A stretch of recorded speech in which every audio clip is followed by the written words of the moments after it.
Welcome to the first of our three-part webinar series on achieving mindfulness with the Honorable Robert L. Butch Childers and the Honorable Stephen C. Hornsby. Judge Robert L. Butch Childers is a retired judge, having spent 33 years on the bench. He currently maintains an active mediation and arbitration practice. He has taught extensively on mindfulness, building resilience, and vicarious trauma. He is the immediate past president of the National Executive Council for the University of Memphis Alumni Association. Judge Stephen C. Hornsby has served for 39 years as a trial lawyer, judge, senior state government official, healthcare executive, consultant, and coach. His efforts throughout all of these careers have been to help people and improve systems. In 2004, Judge Hornsby was the recipient of the McCain-Abernathy Award, the highest award given to Tennessee juvenile court judges. At the age of 16, Steve learned a meditation practice, a meditation practice, which began a lifelong study of human consciousness, brain science, and spirituality. He is a certified leadership and life coach and works with professionals using a mindfulness and strength-based approach. Steve also works with organizations facilitating executive meetings and retreats. He received his undergraduate and law degree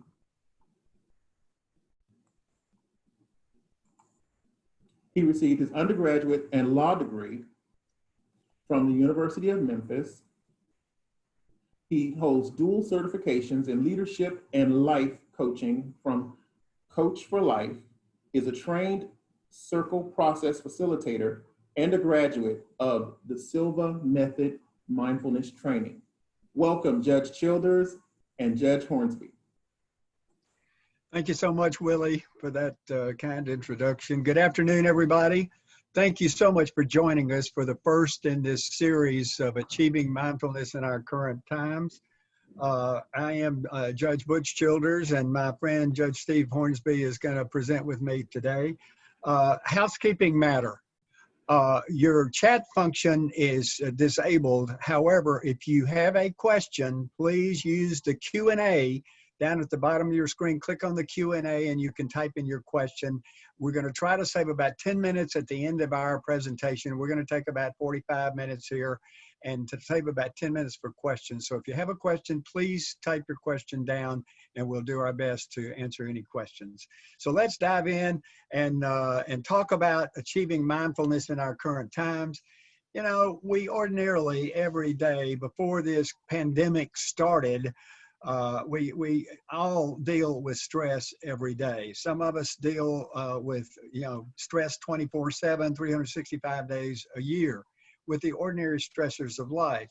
Of course, we need a little stress in our lives. If we didn't have stress in our lives, we wouldn't get up out of bed in the morning. We wouldn't go to work. We wouldn't take care of family responsibilities. So we need a little stress. The problem we have these days is we all have way too much stress. We have too many things to do and too little time to do them. We have the responsibilities of work, home, family, and other responsibilities. We all are guilty these days of constant multitasking. We're all trying to save a little time and do one or two or three or four or five or more things all at the same time. As a result, we don't do any of them particularly well. We are afflicted these days with what some people call a carousel of thoughts. I call it head noise. Some people talk about a monkey mind, where we have all of these thoughts swirling around in our brains constantly during our waking hours. And it's hard for us to focus on any one idea. And so the purpose of mindfulness is to try to slow our minds down and quiet some of that head noise. And we'll be talking a little bit more about that as we go along. So Steve, we've got ordinary everyday stress before the pandemic started and before the social unrest started over the unfortunate murder of the gentleman in Minneapolis. And so let's talk about all these stressors that have been piled on top of our already stressful lives. Well, thanks, Butch. And I will talk about that, but I have to do a front end disclosure here for everybody. And that is that you and I did not coordinate our outfits today. Okay. This just shows what happens if you practice mindfulness together over a period of time, maybe. We're on the same wavelength. Well, and it's probably not uncommon that we've got some similar items in our wardrobe. So, particularly when it comes to our alma mater. Go Tigers. So yes, uncertainty. So there's, the pandemic as well as the civil unrest that we're having in the country has, all of those things create, at least from our mental perspective, instability and uncertainty. And there's any number of things that we can call up in terms of the pandemic, the financial uncertainty, will we get sick? And if we do get sick, we get infected with it. How will we fare through it? There's a wide variety of the cases and how they go and all that. Our loved ones get sick, family members, maybe elderly grandparents or whatever. What will happen to all that? Working from home, what will the new normal look like? Will there be a new normal? Who knows? And then I know so many of my friends and colleagues that have children or still have school-age children are really, they're really struggling in terms of like making sure that the homeschooling's getting done and then how do you create the boundaries from doing your domestic duties to then having to work from home. So it's a real challenge for folks. But let me talk about uncertainty in general. What uncertainty does for all of us is that it tends to exacerbate some of the latent fears and our stressors that we already have. Am I good enough? Am I adequate enough? Do I have adequate self-confidence in my abilities to do what I need to do? What I've noticed with my clients is a lot of similarities that this pervasive uncertainty that we're having now brings up a lot of their own fears from inside. And what that does is that shades the way that we view the world. It can make it more stressful, more alarming, more fearful. Butch? Well, so it makes us recognize during these stressful times, self-care, taking care of ourselves is important during normal times without all of the added stresses of the pandemic and the social unrest. And so self-care becomes even more important during crisis times. And we are all in a time of unprecedented crisis.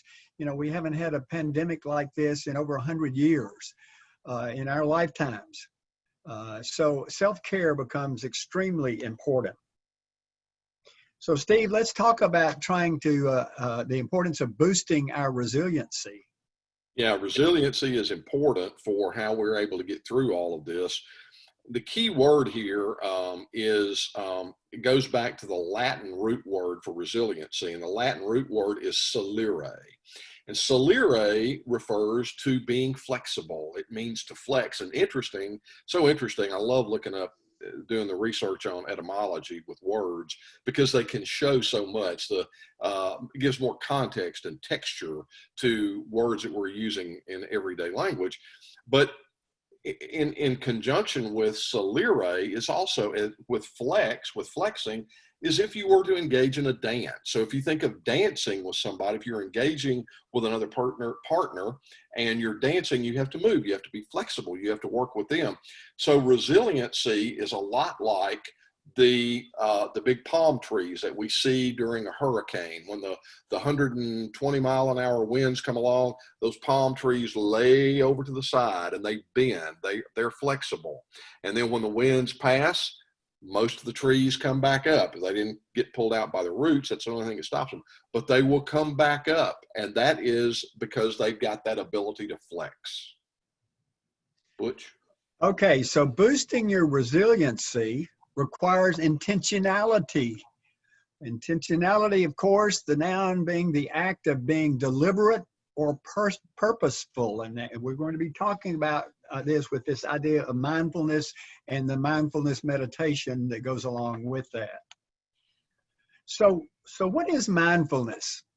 You know, there's several definitions that I've heard about mindfulness. And if you Google mindfulness online, you will see several different definitions of mindfulness. Mindfulness is basically present moment awareness, being aware of every moment of our waking time during the day. My definition is this: being fully aware of what you're doing, why you're doing it, with a non-judgmental attitude. So, Steve, you know, mindfulness has been around for several years. It's been around in the corporate and business community for what, 15, 20 years probably. It's recently, within the last 2 or 3 or 4 years, come to the law, the legal profession, and other professions. So is mindfulness some far out thing, or is it mainstream? Oh, it's clearly become mainstream without a doubt. And if you know, from my perspective, when I began practicing back in 1970, to watch or to see, observe the progression of how it has come along with the now. Back then, there was virtually no research to support the fact. People that did practice mindfulness knew something was happening within us, but you didn't have any data to demonstrate as to what it was. Now we do, and we'll talk more about that in just a minute. But I think that the research that's come along with it, as well as the fact that people are seeing benefits from it, and that's why they keep doing it. Just looking at the list we have here, I want to call attention down to near the bottom of the bullet point there, the U.S. Armed Services, whether folks know it or realize it or not, but all the special forces, the Army Green Beret and the Navy SEALs and others, they go through, they have something that's called Mind Gym when they go through their special forces training. And it is where they learn meditation and how to apply mindfulness in the moment, because it is so good at improving your focus and concentration, especially when you're under stress. So celebrities are doing it, sports figures are doing it, the military is doing it, corporate world is doing it, and tons of individuals, regular folks like me and Butch, are doing it, as well as a whole host of other people. Steve, there's a good book by Congressman Tim Ryan that he's written called A Mindful Nation. It's a softbound book, and it's a really quick read, so I recommend it highly. One of the stories he tells in this book, he's on the Armed Services Committee, or familiar with the use by the Armed Services of mindfulness training now. He tells a story of a soldier that came back from the Iraq War and was taking 13 different medications for post-traumatic stress disorder, PTSD. After teaching him mindfulness techniques and training, he is now down to taking only one medication a day for his post-traumatic stress disorder. And so that's one of the stories that he tells in this book, and I recommend the book highly to those who are interested. So what is mindfulness? Mindfulness, again, is a state of mind. It's a present moment awareness. It's not being stuck in the past, worrying about what happened yesterday, or being stuck in the future, or so worried about the future, preoccupied with what might happen tomorrow that we're going to have to deal with and fix, that we're not able to enjoy being right here, right now, every moment of every day. So when tomorrow gets here, we'll be able to enjoy the right here and right now moment as well. It's just, again, being here and now without making value judgments to the things that we are presented with during the days, where we start getting preoccupied with reacting rather than responding mindfully. And it's cultivated by practicing mindful meditation. So the benefits of mindfulness, number one, it lowers stress. And that's a result of like 4,000 studies that the brain scientists have done on this topic of mindfulness and how it helps us. It makes us more productive. It makes us more productive by helping us to better focus and be more attentive as we go through our day. Where when we are confronted and attending to a matter, we can do it more efficiently and more effectively, where we can make a decision on that matter and move on to the next matter, rather than trying to do 3 or 4 or 5 things at a time and not doing any of them very well. So it makes us more productive. And mindfulness, the real big benefit that I enjoy is it makes us a happier person if you are practicing mindfulness and meditation. So, Steve, let's talk about this non-judgmental thing. You know, we make judgments every day. with people that we come into contact with. You know, lawyers make judgments about whether clients are telling the truth or not, or whether to take on a client's case. We make judgments every day. So what about this non-judgment stuff? Well, when we're talking about being non-judgmental, when we are practicing meditation or mindfulness, it means moving out of that, I'm going to call it the evaluative function rather than judging, because that's got so many different connotations, or there's a lot of different connotations. What a very natural part of what we do is, and a useful mental tool that we have, is the ability to analyze and evaluate. And that's a very good thing to have. However, we can turn that on or we can turn it off. And so when we are meditating, what we do is we turn off the evaluation or evaluative function and simply observe. We go to a place of observing rather than, and so when thoughts come up, as thoughts do, thoughts will come up. That's what we are. We're thought generators. That's what happens. It's perfectly normal. So we don't, number one, we don't judge ourselves and saying that we're bad because I'm having this thought, I've got to quit thinking. That's not what we do. We simply observe it, and we don't assign a value to it. Observe it with a little bit of curiosity, with benign, benevolent curiosity, and say, look at that. Then, however, when we become a little bit more used to doing that, turning off that evaluation function and becoming more like a neutral observer, then we're able to just see those thoughts as they come and go and just observe them. Just like if you were watching a cloud pass by in the sky, and that's a very common description for people that are in the mindfulness world. It's just thoughts are like clouds that drift on by. You don't attach to them, you just observe it, but then you come back to what you're focusing on, and we'll talk more about the method for doing that now in just a minute. Go ahead, Butch. Okay, so let's talk about this neuroscience of mindfulness. I call it brain sciences. The brain sciences have studied mindfulness. At least 4,000 studies that have been done. At least what, Steve, maybe 1,000 of them have been peer-reviewed for journals and publications. And so all the scientists have reviewed those, and they're pretty much established as the science. And so the research findings show that mindfulness practice increases the gray matter in our brains and increases the neural pathways in our brain. It improves the immune system. And one of the crucial things about being able to fight off this coronavirus is having a strong immune system. So mindfulness, if you have a good mindfulness practice, it helps you to have a stronger immune system to be able to fight off any disease, including the coronavirus. It increases the lifespan of cancer patients, they found. And it makes us better able to focus and manage distractions, the many distractions that we're confronted with every day. And so, and what we're showing y'all here, honestly, is just a snapshot, a very small snapshot of the many benefits that have been documented scientifically from people that practice meditation. So some of the physical health benefits, we showed some on the previous slide, but some of those are obviously relieving stress, reducing your blood pressure rate. That's one of the first things that begins to respond, reducing your heart rate, slowing your heart rate down. It's very good for the entire cardiovascular system.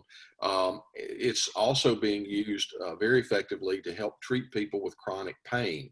Now, it doesn't make the pain go away, but what it does is it gives coping skills for how to direct your attention so we're not obsessed or focused on what that particular pain may be. Sleep improves, and the benefits of having good sleep are now, the research is coming in on sleep, and it's just profound. We all need to get good night's sleep every night so that our brains function better, our heart functions better, and all of our systems are working better.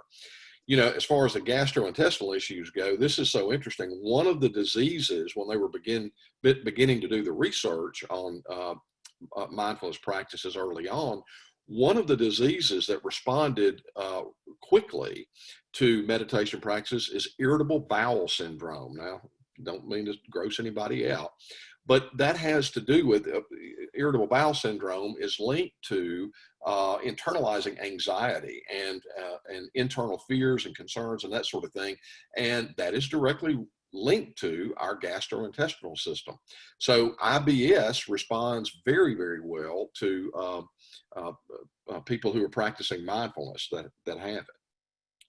Steve, I just learned last week, a friend of mine in the Rotary Club sent me an article. He's a professor at the Southern College of Optometry, and he sent me an article where research has shown that mindfulness, they're using mindfulness to treat glaucoma patients with glaucoma eye disease. And so they're constantly finding new things that that mindfulness helps with. And so talk about the benefits of deep breathing, Steve. So a way to enter into, or kind of like cross the threshold into having a mindfulness practice and mindfulness moment throughout your day, is to begin simply bringing awareness to your breath, and just doing that, beginning to take some deep breaths and slowing your breathing down, being very intentional with that, has been documented as having these immediate effects: decreasing your heart rate almost immediately, lowering and stabilizing your blood pressure, and calming your mind. So we've kind of heard it joked about in the past about breathe, take a deep breath. Well, there's truth to that. So what I would like to do right now is let's just demonstrate that. Let's invite everyone that's on the call to join with me as we do this, and I'll lead just a short minute of it. So wherever you are now, just kind of relax just a little bit, kind of get comfortable, but sit up straight. Close your eyes. And now just taking a nice, deep, full breath, filling up your lungs completely and holding it for a 2 count of 1 and 2. And now exhaling. Exhale through your mouth, letting all the breath exhale, going completely out of your lungs, emptying your lungs out. Now taking in a nice, deep, full breath again, filling up your lungs. And let's hold it again for a 2 count of 1 and 2. And now exhaling through your mouth, letting all the air escape, letting your lungs become completely empty. And now just taking in a nice, deep, full breath and exhaling.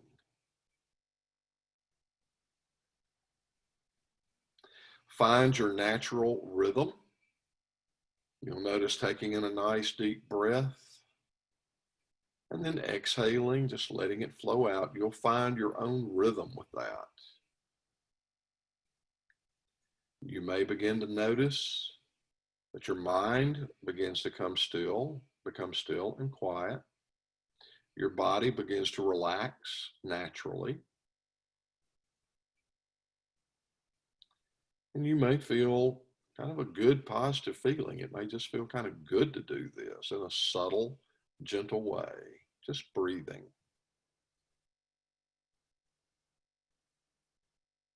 All right. Thank you. That's just an example of what deep breathing can do to create that moment of rest. Butch? Okay, we're going to take a moment to become brain scientists. This is a cross-section of a human brain. It shows the location of the major limbic system structures. The limbic system is that orange circular looking structure of our brain. And at the end of that, you'll see a little bulbous looking structure. That's the amygdala. It's a little organ in our brain that's about the size and shape of a hazelnut. That's the earliest part of our brain to develop. Some people call it the reptilian brain because it's the first part of our brain to develop. That's the survival part of our brain.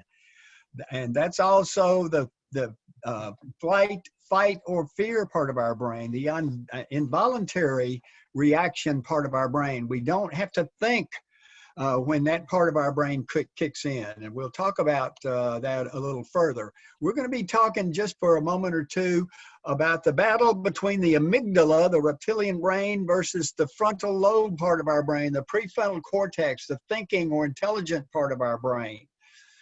And so again, the amygdala is at the end of the hippocampus. The hippocampus is the area that stores memories and deals with regulating our emotions, our emotional responses. And again, the amygdala, the reptilian part of our brain, is that fight, flight, or freeze part of our brain. It's why we fear things outside of our control. You know, we're constantly scanning during the day, looking for things that are threatening to our existence, threatening to our lives. It's kind of like the caveman or cavewoman who were confronted with the saber-toothed tiger, and the reaction is either to stand and fight, or to run away and get away from the life-threatening danger, or sometimes we freeze. We don't know what to do, whether to run or to fight. And so it controls our reactions to events involuntarily, automatically, that we see as potentially threatening or dangerous. It's the oldest part of our brain. It deals with basic survival. Again, it's involuntary. We don't have to think about it when our amygdala kicks in.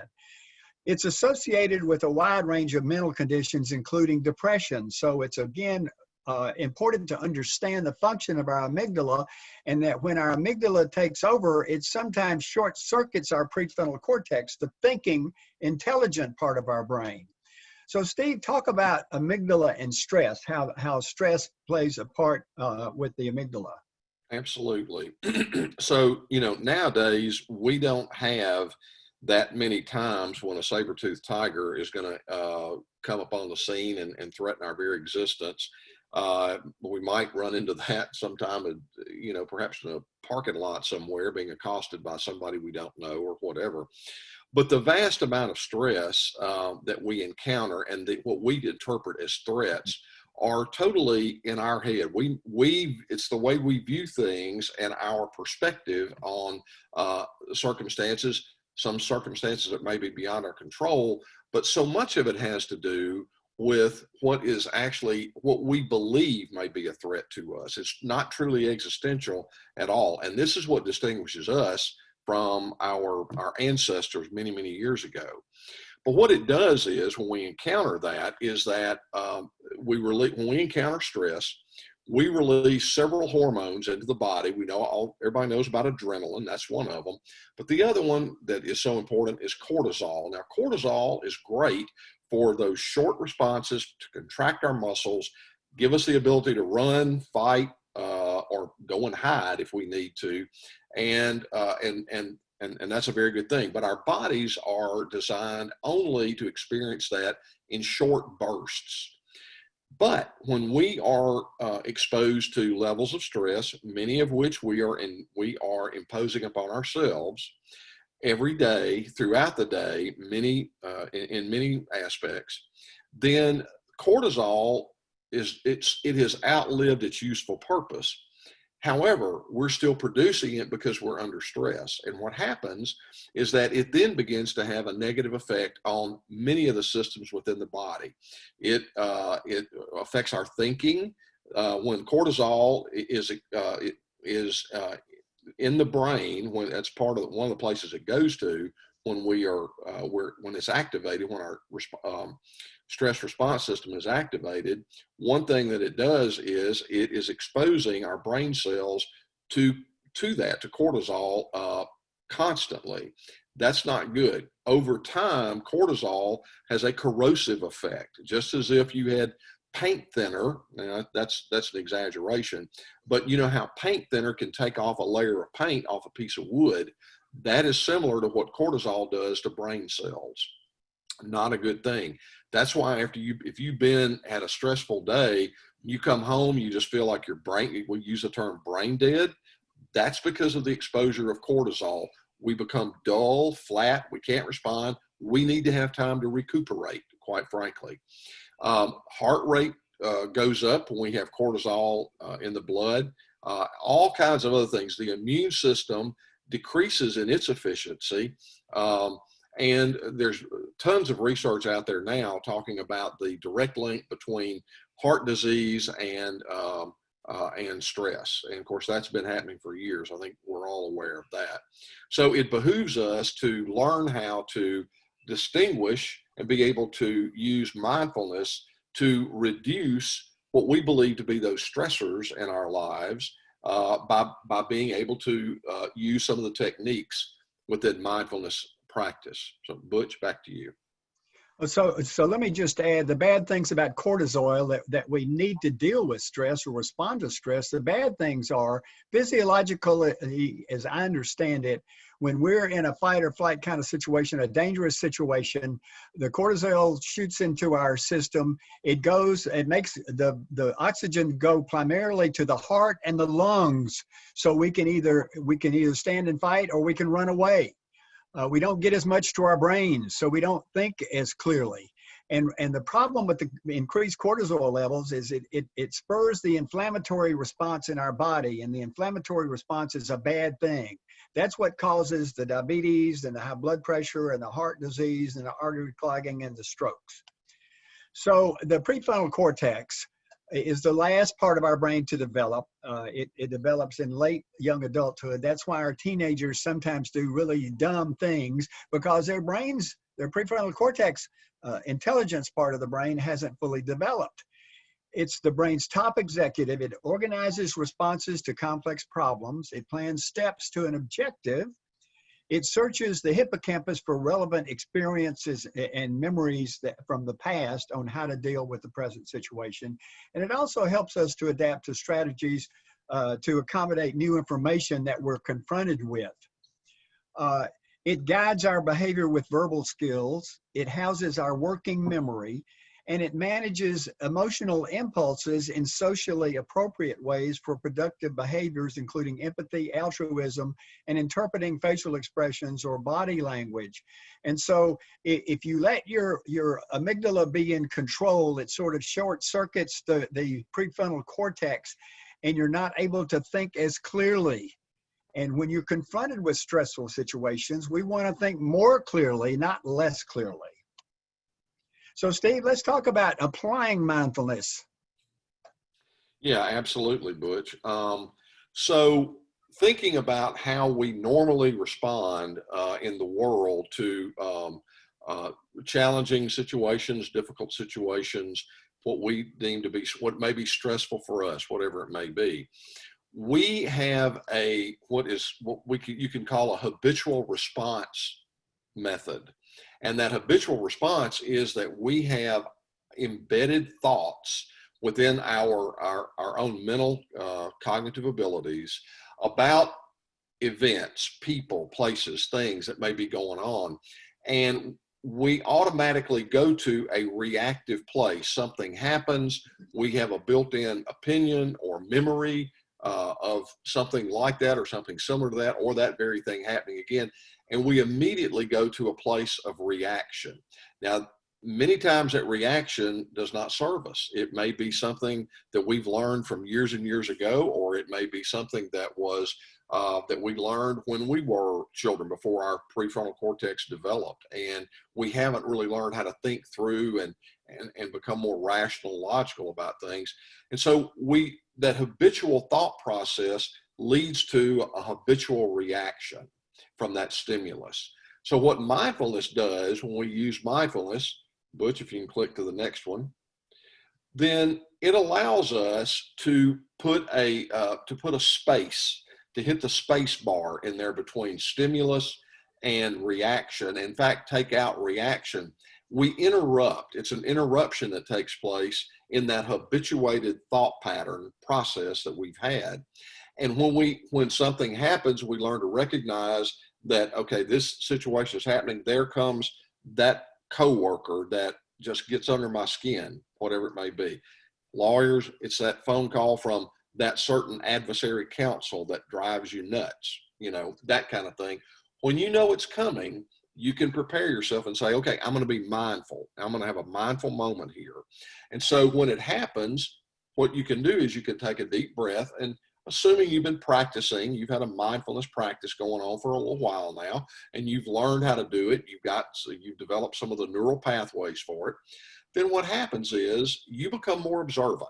Rather than being sucked into your own habitual thought pattern, you're able to observe it.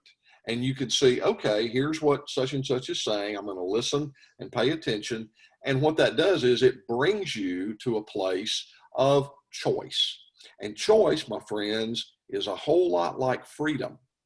You have the freedom to choose what your response is then going to be. You're not a habit any longer. You've interrupted that habit. Butch? Okay, so mindfulness helps improve our well-being, and that's what this is all about, is improving our well-being, and it's taking care of ourselves. It's a self-care.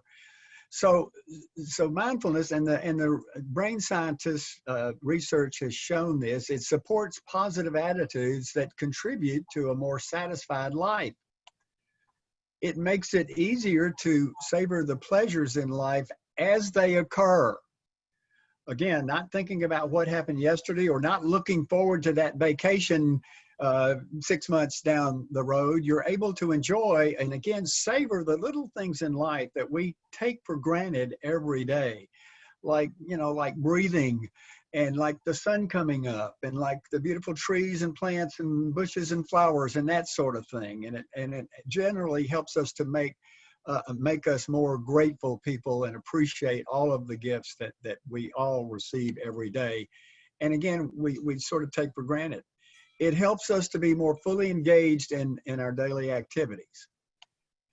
It creates a greater capacity to deal with adverse situations. And again, the stressful situations, and that's really what we're talking about, is all of those situations that we run into constantly. We're always scanning around, looking for the next danger. It's human nature. That's how we operate. We're all looking for those dangers in life that might be, again, 99.9% of them are not life-threatening, but we treat almost everything that happens as life-threatening. And so that's sort of, what we deal with as human beings. And so, Steve, talk about the basic technique of mindfulness. Let's talk about how it's really done, how we do it. I will, Butch. But one thing I would like to say from the previous slide, you don't have to go back to it, just leave that one up. But talking about savoring those moments. One thing that I do almost daily, pretty much daily, is after I get out of bed and brush my teeth and that sort of thing, come in the kitchen and pour my glass of iced tea. I love to walk over to the back door and open it up and walk out onto the balcony. And I take in the day, whatever it may be. I savor that, whatever it may be. It may be cold, it may be cloudy and rainy, it may be like this morning, beautiful sunshine, perfect weather, great temperature, and just go out and just not think about the things of the day yet, but just savor that moment. Just be in it and take it all in and see what the day has brought us so far. And it's just a wonderful way for me to begin the day. And then I go meditate. And so, speaking of meditation, here's a basic technique, and there's different variations on techniques out there, but they all pretty much do the same thing. And so the way that you want to do this is that you pick an object of concentration. The most typical one is the breath, because we all naturally breathe. It's got a degree of movement with it. It's something that comes in and comes out, and we all do that. So you pick that as your object of concentration, just using the breath for right now. Then you begin to observe it with a sense of curious awareness. As we said earlier, not being judgmental about it, just beginning to observe your breath. Then notice, after you've done that for a little bit, that your mind will begin to wander. It will, guaranteed, no questions about it. That's what we do. As Butch said, part of our attention function that we have in our brain is that it's constantly scanning our levels of perception, looking for threats. That's one thing it does. It does other things too, but that's one thing that it does. And it is also prone to be bringing up thoughts. And a lot of times it will bring up things and say, why are you taking time to do this? You really need to be doing such and such. Just let it go. Don't attach to them. Don't argue with those thoughts in your head. Just let go of them. Then observe that your mind has wandered and bring it back to your breath.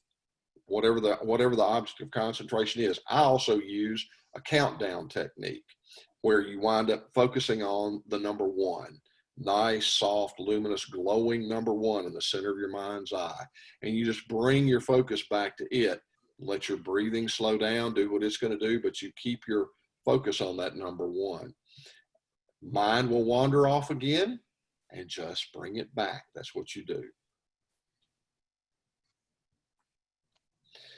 So, yeah, there's the focus, observe, and return.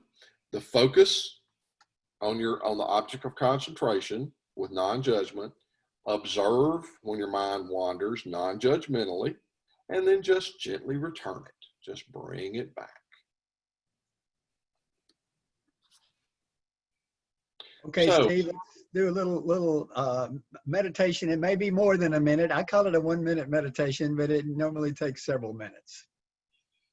oh, and I think we're doing good on time. So, you know, I think we can probably take a few minutes for it. Okay, good. All right. All right. So just get comfortable as you were before. We began kind of like the preliminaries for it a while ago. So just close your eyes, get comfortable. Taking a nice deep breath, and we're going to use the breath as our object of concentration for this meditation. And what I invite you to do is to inhale. As you inhale, take in your breath, just observe it. Observe how it comes in through your nose, breathing in through your nose.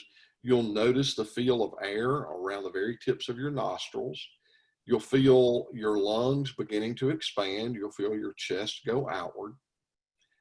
And then when you exhale through your mouth and just let the air escape. And you'll feel the air coming out through your lips. You will feel your chest diminish. You'll feel it shrink back in. And then breathing in again.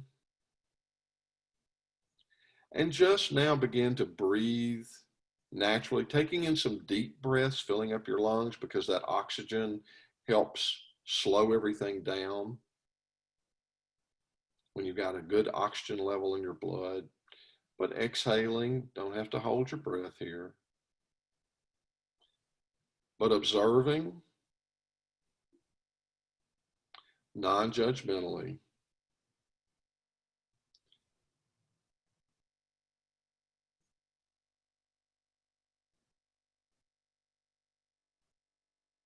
Focusing.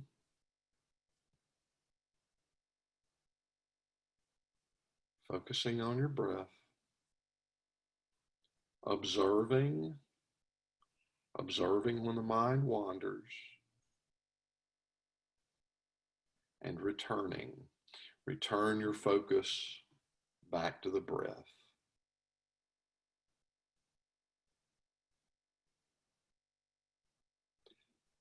Noticing how the mind begins to become still and quiet. The body continues to relax.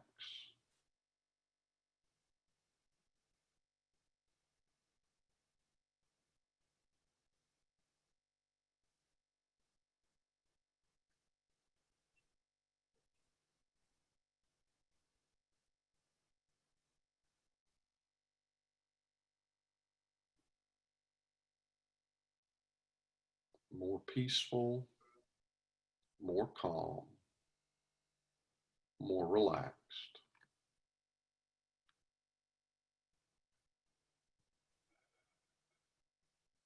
And now taking in a nice deep full breath, slowly opening your eyes and bringing that mindful awareness back into the room with you.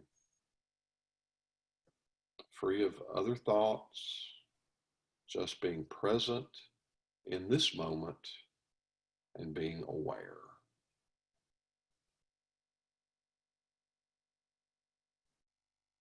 Butch? Okay, so think about how you're feeling right now. Are you sleepy?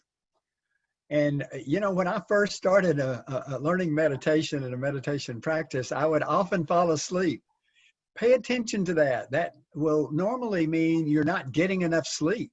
and you need more rest for your body. And that's an important part. You know, we talk about balance in life, and that's part of what we're talking about. We're talking about, you know, we have to work hard at our vocations, at our jobs. It's important to have some rest and relaxation. It's important to play hard, to have something you enjoy doing. It's important to have a spiritual life, whatever that spiritual life is. And it's important to eat right, and it's important to get enough rest. That's what we're talking about when we're talking about balance in life, and it's important to have all of those balances, because when we rest, it replenishes our body, and guess what? The scientists tell us that it replenishes our brains as well, and sort of sweeps out all of that stuff, the toxic stuff sometimes that builds up in our brain during the daytime with all the stress. You know, with what Steve said, with the cortisol, you know, sort of rusting or eating away some of the good parts of our brain. And so it's important to get enough rest to do that. Do you feel rested? Do you feel calm? I normally feel calm. Normally, I do a meditation with all of my mindfulness and vicarious trauma presentations. And invariably at the end, the audience members, when I say, okay, we need to end, and it's like, no, wait, I'm not ready to finish yet. I want to continue this feeling. And so the good news is you can do this feeling every single day, no matter how short. You know, I don't do it every day, but I try to take at least 5 minutes in the morning or sometime during the day periodically to do a short meditation to clear my mind and make it more focused. Do you feel more energized? Typically, people do feel more energized after a meditation, more focused. Or what other feeling are you feeling? Think about that and be mindful about how the meditation has made you feel. Hopefully, it'll encourage you to continue a mindfulness and a meditation practice. And so, again, this process, I always say, is simple, but it's not easy. And so it really does, like anything else. Whether you are a musician or a sports figure, baseball player, soccer, football, basketball, whatever, all of the stars tell you they have practiced thousands and thousands of hours doing that. So it's really important to practice, practice, practice. You know, they say it takes like 6 months to continue doing something until it becomes a habit. And that's what you want to strive for, is continue that enough where it becomes a habit. You don't really have to think about it. You do it as a part of your morning routine, sort of like Steve was talking about walking out on the balcony. You know, I wake up in the morning and I open my eyes and I say, thank you for letting me open my eyes today, and get up and put my feet on the ground and walk around. You know, just the little bitty thousands of things that we have every day that we take for granted. It's important for you to think about those things and be grateful for those things, which helps your attitude become more positive as a result. So, Steve, talk about some of the apps that are available to help with guided meditations if you're having problems getting started with meditating. Yeah, absolutely. There's plenty of stuff out there now. You know, we're talking about mainstream. Well, indeed, it is mainstream, and there's mainstream apps out there. The one, I think Butch also uses this. I have Insight Timer on my phone, and I use it somewhat. I've got my own practice that I do frequently, but sometimes it's good to vary it up. And so I use Insight Timer, and it's really good because you can set the time. You can create, if you can create your own background. If you want some music, or if you want like a bell that rings randomly or lets you know when it's over, you can do that. Calm is also a good app. I had that on my phone, but I recently took it off just because I never used it. And it's free. Headspace is also very good. I believe there is a charge for that. A lot of these have got like a simple basic package that's maybe free, but then you have to upgrade to a premium to really get some other things. But yeah, there's tons of those there on the list. Simple Habits, Simply Being, Smiling Mind, Aura. Yeah, those are all good. You can use any of them. Okay, so actually we are good on time right now, and I think we have several questions that have come in. So we will end our formal presentation and go to the questions. So as Elvis says, thank you very much. We really appreciate your joining us today, and hope that you get something out of it, and hopefully you'll join us for the second session in this series, Building Resilience. This is my contact information. You see my email there, bchild33@gmail.com. And this is being recorded, of course, so you can log back on later at your leisure and see the whole thing again for refresher. And Judge Hornsby's contact information, Your Conscious Life. He's, again, a developmental coaching and counseling professional, and his email address and telephone number as well. So, Willie, do we have some questions to answer?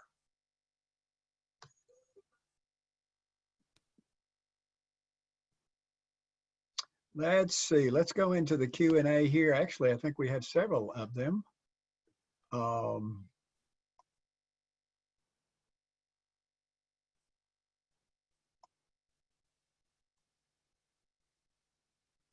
Oh, we've got a comment that the Germantown Police Department is having mindfulness training for its police officers. Okay, Steve, we got a question. Could you speak to the connection between minority stress and, let me see, the rest of the racism, the amygdala, cortisol, and health outcomes? Thank you. Yeah, yeah, I'll be glad yeah. to. Yeah, I'll be glad to jump in on that. You know, I don't know personally about research that's gone on. I think there is, though. I know that there's research around the helpfulness of mindfulness on implicit bias. I know that. And in fact, there's Professor Rhonda McGee at the University of San Francisco School of Law has got some research and published some materials out there about that. But so the answer for me about anyone experiencing racism, which is an identity threatening experience, because it's saying it's, you know, it's, I mean, without trying to go into the whole definition of it, we know what it does is it's a way of separating and excluding people, other people, based on, you know, whatever the objective criteria may be, race or gender orientation, whatever. But particularly with race, in this country, there has been such a history of exclusion and of the separation that's gone on. You know, getting into the, I don't have to get into the political part of it, but, you know, frankly, being a child of the 60s, you know, I thought we were further along than where we are now with all of that, because to me, it just, you know, it doesn't make any sense to believe the separation based on skin color. We're all human beings. And so to me, it's just, but yes, people that are experiencing that, you know, I know what it's like to be in constant stress over something, in personal difficulties in life, professional difficulties, having experienced those. You know, when you wake up in the morning, there's almost like an immediate, you go to that stress place, like, how am I going to deal with this? How do I cope with that? And, you know, being white, I can only imagine what that is like every day for people that are of color, that are going out into the world and maybe, you know, encountering a police officer, whatever it may be.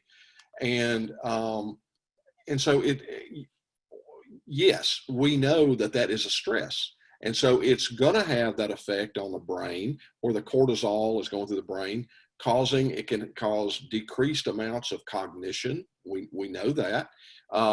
It can, of course, it has an impact on our physical body. Blood pressure can go up, a whole range of things, you know, without trying to go into all that. Yes, I'm sure, I'm just convinced that there's going to be a direct relationship to that. And you know, I know Black friends that practice meditation, and they have talked about how it helps. It helps them be more in the present moment and not as judgmental, and being able to be a little bit more calm in, I guess, what could be threatening situations, or just having to live with that. So I can't see that it would hurt. I think there's bound to be a good connection to it. So very, very good question, Nikki. Thank you so much. Thank you. Yeah. Yeah. David asked the question about the meditation apps. What do you think about the meditation apps, Steve? Well, like I said, I use Insight Timer. I've used Calm as well. You know, a lot of them have kind of like active music, or, you know, there's a common perception of using, you know, like sounds, outdoor nature sounds, or surf, or running water, rain, or different things like that. I don't use that as much. I use just silence. I think that, you know, that's kind of the way that I was trained, and so I'm used to doing that. I do enjoy having the bell that is on Insight Timer. But what I say is, honestly, and Butch, I know you share this too, is whatever works for you. Whatever works for the individual person, getting you to that place of still and calm within you where things slow down. It's different strokes for different folks. Butch doesn't use incense. You don't have to use incense. I like incense. I love to have a nice, sweet smelling stick of incense going when I sit down to meditate, but you don't have to have it. You can meditate with your eyes wide open, sitting in traffic, if you want to do that. Becoming present, being mindful without ever having to close your eyes. Butch? Okay, Willie has asked the question. The book by Congressman Tim Ryan is A Mindful Nation. A Mindful Nation is the title of the book. And so Bonnie asked, are we able to get copies of the PowerPoint or materials? Willie Clark, you need to answer that question because I don't know the answer to it. I know this is being recorded and you can look at it again later. There hopefully will be a way that the Alumni Association office can provide the PowerPoint materials to anyone who wants those. Let's see, we've got Lena feels calm and more energized after mindfulness. Paula, what if you cannot attempt to meditate in absolute silence? For example, I hear traffic here at home that is nonstop. Steve, that's a good question. Well, it's a way of training your mind. It is good if you can have silence, but if you can't, you can learn how to do it.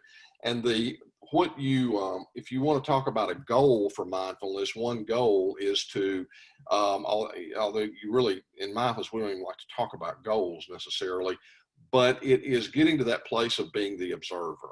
And so when you are able to focus on something, choosing your focus of concentration, whether it's your breath, a countdown method, background music that's playing, whatever it may be, you simply train your awareness to keep coming back to that, and then observing.